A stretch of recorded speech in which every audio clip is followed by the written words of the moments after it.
மகாகவி பவபூதி உத்தரராமச்சரித்தம்னு ஒரு நாடகம் எழுதியிருக்கான், ராமபிரான் வரலாறு. அதில் அது அழகாக காண்பிச்சிருக்கான்.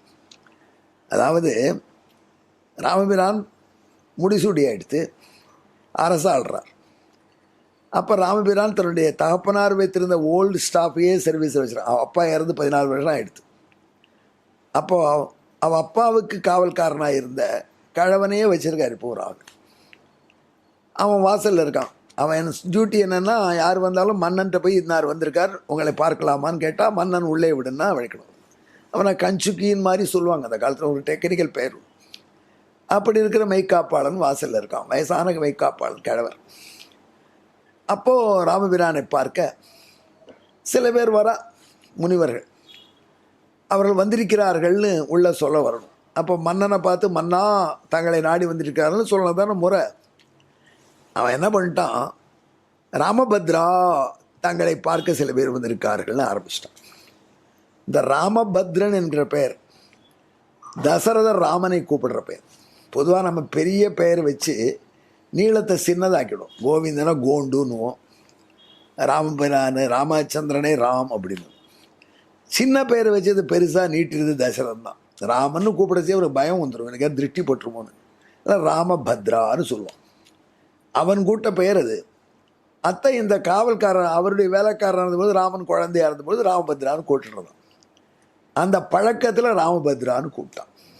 அந்த மாதிரி மன்னாதி மன்னனா சக்கரவர்த்தியாக ராவண சம்ஹாரம் பண்ணி ராவணாந்தகனாக இருக்கக்கூடிய பெருமாளை இவன் போய் ராமபத்ரான்னு அப்பா கூட்டா மாதிரி கூட்டது எவ்வளோ பிழை. அதனால் நடிக்க போயிட்டான். என்ன காவல் பதக்கத்துக்கு நாக்கே கூட அறுத்துடணும் அந்த காலத்து மன்னர். அவரை யார் கேட்பான்? தப்பு செஞ்சுட்டுமே நடிகனா வேர்த்து கொட்டிடுத்து. என்ன சொன்னேன்னு ராமன் கேட்டார். என்னை எப்படி அழைத்தாய்? இப்போ மன்னாங்கிற முன்னை எப்படி அழைத்தேன்? வேண்டாம் மன்னா மகாராஜா. இல்லை எப்படி அழைச்ச? ஐயோ வேண்டாம், தெரியாத்தனமா இல்லை சொல்லு. ராமபத்ரான்னு கூப்பிட்டு அவங்க அப்பா கூப்பிடுறத பழக்கத்தில் இருக்கு. இனிமேல் அப்படியே கூப்பிடு.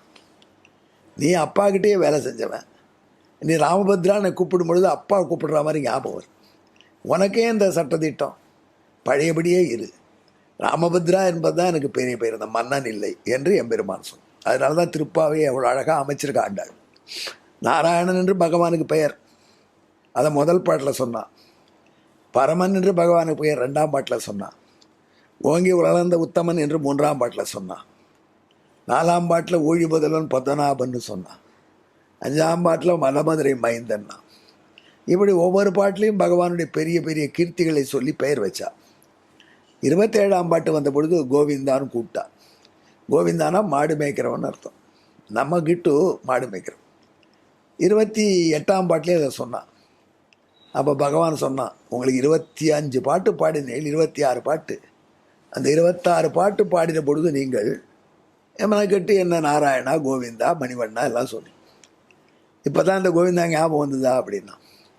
பகவானே உன் முள்ளம் தெரியாமல் சொல்லிவிட்டோம், இந்த சிறு பேரெல்லாம் சொல்லிவிட்டோம், நாராயணெல்லாம் மன்னிச்சுக்கோ, இப்போ கோவிந்தான்னு சொல்லிட்டோமே காப்பாற்றுனா. இதுதான் எம்பெருமான். அந்த எம்பெருமான் அவன் சிறுபேராக கருதுவது என்ன, அவனை ரொம்ப உயர்ந்தவன்னு சொல்கிறோம். நம்ம பெருமாள் நம்ம வீட்டு பெருமாள்னு சொல்லிட்டா ரொம்ப சந்தோஷம். காஞ்சிபுரத்தில் இன்றைக்கி போனேன். ஏம்மா கோயிலுக்கு போகிற தேங்காய் வெத்தலை பாக்கு வாங்கி வேணும்னு ஒருத்தரை கேட்டான். அந்த மாமி சொன்னால், இது நம்ம வரதர், இவருக்கு என்ன தேங்காய் வெத்தலை பாக்கு அப்படின்னா. சுவாமிக்கு வெத்தலை பாக்கு தேங்காய் வாங்கக்கூடாதுன்னா, இல்லை அந்த நம்ம வரதரில் எல்லாம் அடக்கும், அந்த உரிமைக்கு வரதுன்னா ஆனந்தமாயிருக்கும். அப்படி அடிக்கடி பார்க்குற வரது நம்ம பிள்ளை தானே அப்படின்னு சொன்னேன். ஆனால் மாப்பிள்ளை வந்தால் வீட்டில் விருந்து பண்ணணும், பிள்ளை வந்தால் பிள்ளைக்கு வெத்த குழம்பு தான் பிடிக்குங்கிறான். ஏன்டி பிள்ளை வந்தால் வெத்த குழம்பு, அவனுக்கு பிடிச்சதை பண்ணணும். பிள்ளை மாப்பிள்ளைக்கு பண்ணி போட்டால் தராறாங்க.